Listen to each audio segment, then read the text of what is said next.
There comes a moment in every soul's journey when the light fades, not because you've done something wrong, but because your soul is calling you back home. You don't know exactly when it begins. There's no thunder, no fire, just silence, and a slow unraveling of everything that once made sense. One morning, you wake up, and the world feels hollow. The things that used to ignite your passion no longer speak to you. The prayers you once whispered feel like echoes in an empty cathedral. You look in the mirror and something sacred has gone missing. Or perhaps something sacred has just begun to emerge. This is not depression. This is not failure. This is the dark night of the soul, a sacred initiation disguised as despair. It is the soul's way of saying, I can no longer live the way I used to. I can no longer pretend I'm not meant for something more. In this journey, I will walk with you, not as a healer with all the answers, but as a witness to the ancient truth that lives inside your breakdown. Because what you are experiencing is not the end. It's the beginning, not of something new, but of someone true. There comes a moment, quiet, barely noticeable at first, when your soul starts to rebel, not in anger, not in chaos, but with a sacred resistance, a refusal. To keep pretending, you wake up one day, and everything feels slightly off. The clothes you wear, the people you talk to, even the dreams you used to chase, they no longer fit. It's as if your spirit has quietly whispered, I can't do this anymore. This is the beginning, not of your breakdown, but of your breakthrough. You may feel lost, but in truth, you are being found by something deeper than your thoughts, your plans, or your ego. You are being dismantled, soulfully, intelligently, purposefully, not because you failed, but because your soul has outgrown the structure you've been living inside. And the structure, it begins to crack. That job title that once defined you no longer feels fulfilling. The relationship that once gave you comfort now feels suffocating. The habits, the goals, the patterns, they all feel foreign. And yet, there is no map, no explanation, just silence, and the ache of not knowing who you are anymore. This, my dear listener, is not a punishment. It's a sacred invitation. The universe has called you into darkness, not to abandon you, but to strip away everything false, so you can finally return to the essence of who you truly are. Yes, it hurts, but it's the kind of pain that carries wisdom inside it, like a seed cracking open, so the tree can grow. So if you feel like everything is falling apart, listen closely. You are not falling. You are being called into a holy dismantling, a sacred breakdown, so your soul can begin its sacred reconstruction. There are signs, gentle at first, then louder, as if the universe is trying to get your attention. You no longer feel excited about the things that once lit you up. The goals you worked so hard to achieve now feel empty. The conversations around you sound hollow, like echoes bouncing off the walls of a life you no longer feel part of. You may find yourself staring into space, wondering, what's wrong with me? But nothing is wrong. Something deeper is awakening. This is not burnout. This is not laziness. This is your soul, no longer willing to play roles that were written by someone else. You start to feel disconnected from people, from places, even from the God you once prayed to. It may feel like you've lost your faith, but in truth, you're shedding borrowed beliefs to make room for something more authentic. And then there's the ache, that deep, unnamed ache for something you can't quite describe, a longing for truth, for meaning, for realness. You may find yourself drawn to silence, drawn to nature, drawn to books or teachers that speak of something beyond this world. That's your soul, remembering you may cry for no reason, feel overwhelmed by beauty, or rage at the emptiness of things you once called success. This is a mystical crisis, and it's holy. It means you are no longer willing to live a life that is disconnected from your essence. You are beginning to realize your life was never meant to be built only on achievements, but on alignment.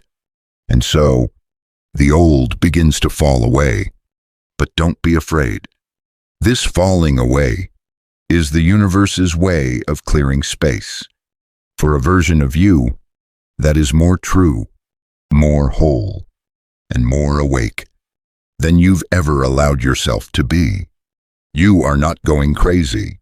You are being reborn, quietly, courageously, mystically. At some point on the path, there is a cracking, not a dramatic crash, but a slow, quiet shattering. Piece by piece, the identity you've spent years building begins to dissolve. You may try to hold it together, to pretend, to power through, but deep down, you know something has ended. The titles, the roles, the image you once polished for the world, they no longer feel like you. You look in the mirror and ask, who am I without all of this? This is not weakness. This is the ego unraveling. And yes, it fights. Oh, how it fights. The ego doesn't go quietly. It will bargain. It will cling. It will tell you that without your labels, your goals, your achievements, you are nothing. But that's a lie, because what is dissolving is not your truth, but your illusion, the false self, the self built to impress, to please, to survive, was never meant to last. You may feel naked, exposed, like everything familiar has been stripped away. That's because it has. This is the holy fire that burns away all that is not real, so your true self can finally begin to emerge. It is painful, but it is sacred. This is the part of the journey where you realize no amount of control, no polished image, no external validation can save you. You cannot return to who you were, and in that terrifying truth is freedom, because for the first time, you are no longer performing. You are feeling. You are grieving. You are awakening. And that is what your soul came here for. Not to succeed in the world's eyes, but to remember who you truly are, beneath all of it. So if you're breaking, let it break. Let the mask fall. Let the titles go. Let the old story collapse. You are not losing yourself. You are meeting yourself. For the very first time, after the collapse, comes the silence. No fireworks, no divine revelation, just stillness and a strange kind of emptiness that fills every corner of your being. This is not ordinary silence. It is sacred. You may feel suspended, like you're floating in a space between who you were and who you are becoming. You're not running anymore, not striving, not pretending, but you're also not sure how to begin again. This space, this void, feels unbearable at times, like you're waiting for something to return and tell you what to do, but nothing comes. And that's the point, because this sacred emptiness is not here to give you answers. It's here to unteach you everything that kept you disconnected from your soul. You may feel alone, but you are not abandoned. You are being held, not by people, not by ideas, but by the raw, vast mystery of your own becoming. It is in this void that transformation brews. It's where the noise of the world is finally quiet enough for you to hear your own voice, not the voice of your fear, not the voice of your past, but the ancient, intuitive voice that has lived in you since before birth. This space asks for your patience, your surrender, your willingness to be in the not knowing. And though the mind may panic, the soul knows. This is where the alchemy happens.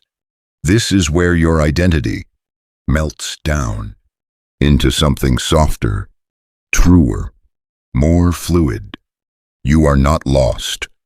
You are dissolving into wisdom, into presence, into a self that no longer needs certainty to feel whole. So stay in the silence. Stay in the stillness. Let the sacred emptiness teach you how to feel again, how to trust, how to be. You don't need to rush. Nothing is missing. Nothing is broken. You are in the space between breaths, between lifetimes, between illusions and truth. And in that space, something holy is being born. There is a moment, not marked by time, but by surrender, a moment when you stop fighting, stop analyzing, stop demanding that life makes sense again. You stop asking, when will this end? And begin whispering, I'm ready, not ready to go back, but ready to go deeper. This is surrender. And no, it is not weakness. It is the strength that comes only when you've run out of every other option. You've tried to fix it. You've tried to figure it out. You've tried to control the unraveling. But now you stop, not in defeat, but in reverence. You realize you are not in charge of your own becoming. There is something greater at work here, something sacred, something wise, something that sees what you cannot yet see.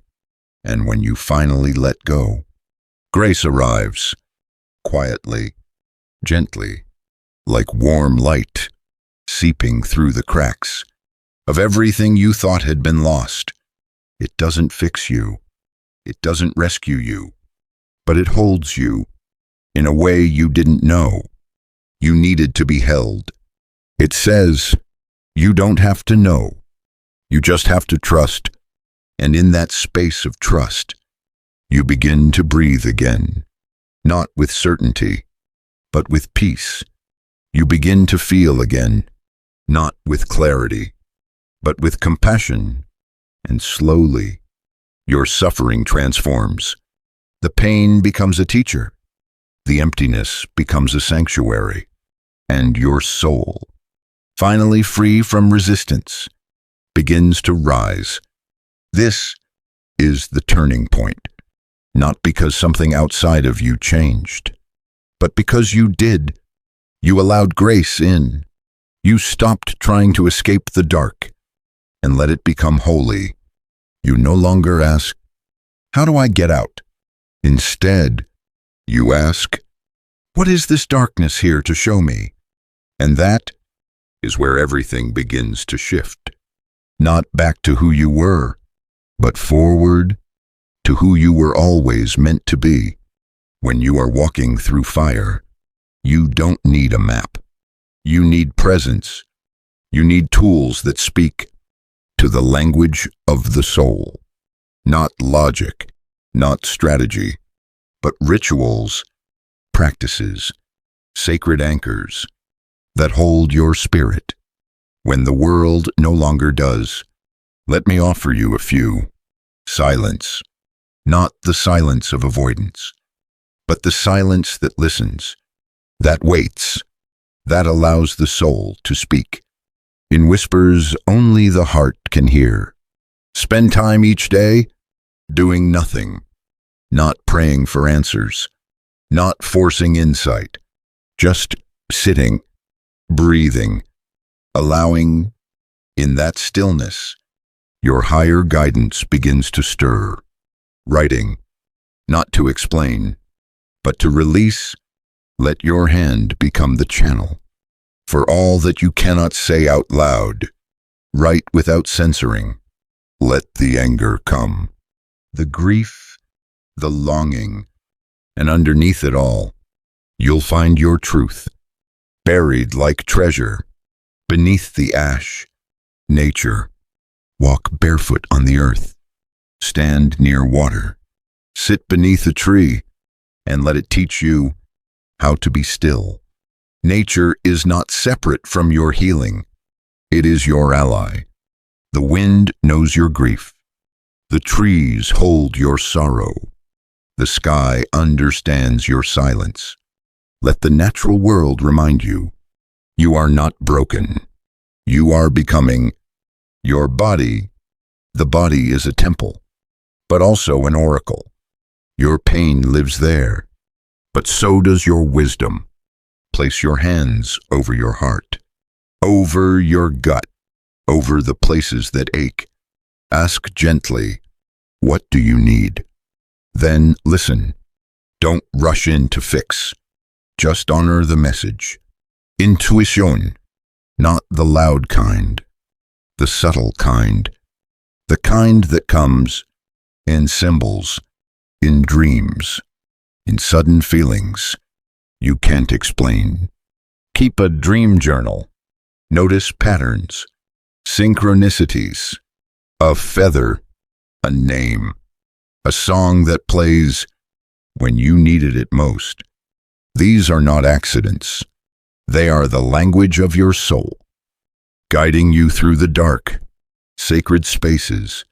You don't need a temple. You need a corner, a candle, a place where the energy shifts from survival to reverence. Sit there often, not to escape the world, but to remember you are not of it. These tools, they won't fix the fire, but they will carry you through it. They will remind you that transformation is not something you control, but something you allow. You don't need to rush. You don't need to heal overnight. You are not a project. You are a process, a mystery unfolding in divine time. So gather your tools, return to them often. Let them be your companions as you walk through the sacred fire, because on the other side is not a better version of you, but a truer one. You don't wake up one day and feel fully healed. There's no trumpet, no applause, no voice saying, you made it. Instead, you begin to notice subtle shifts, a softening in your chest, a deeper inhale, a tear that comes not from grief, but from recognition. Something inside you has changed. You are no longer rushing to fill the emptiness. You are no longer begging for things to go back to the way they were, because now you see clearly that version of you is gone, and what has taken its place is someone softer, wiser, more whole. This is not the rebirth. You imagined. You're not suddenly fearless. You're not glowing with certainty. But you are real. Your smile is quieter, but more honest. Your presence, gentle, but grounded. You've stopped chasing purpose, because now you embody it. You walk slower. You speak less. But when you do, it comes from a deeper place, not the need to be heard, but the desire to bless. You are not trying to be spiritual. You simply are, not because you have all the answers, but because you are no longer afraid of the questions. There is a clarity now, a knowing, not of the future, but of yourself. You've touched your pain. You've faced your shadow. You've listened to your soul. And now, you've emerged, not above life, but inside it. You've stopped performing and started participating. Fully, tenderly, truthfully. This is the gift of the dark night. Not a better version of you, but a truer one. And from that truth, a new kind of life begins, one rooted not in ambition, but in alignment, not in doing, but in being. And those around you, they notice not because you sparkle, but because you shine from the inside out. And in your presence, they remember their own light too. That is what healing looks like. Not perfection, but presence. Not glory, but grace. Not returning to who you were, but honoring who you are. Now, Carl Jung once said, there is no coming to consciousness without pain. And now, after everything you've been through, you finally understand what he meant. The shadow, the part of you that you denied, avoided, rejected, was never your enemy. It was your initiation. The dark night of the soul was not just about breaking apart.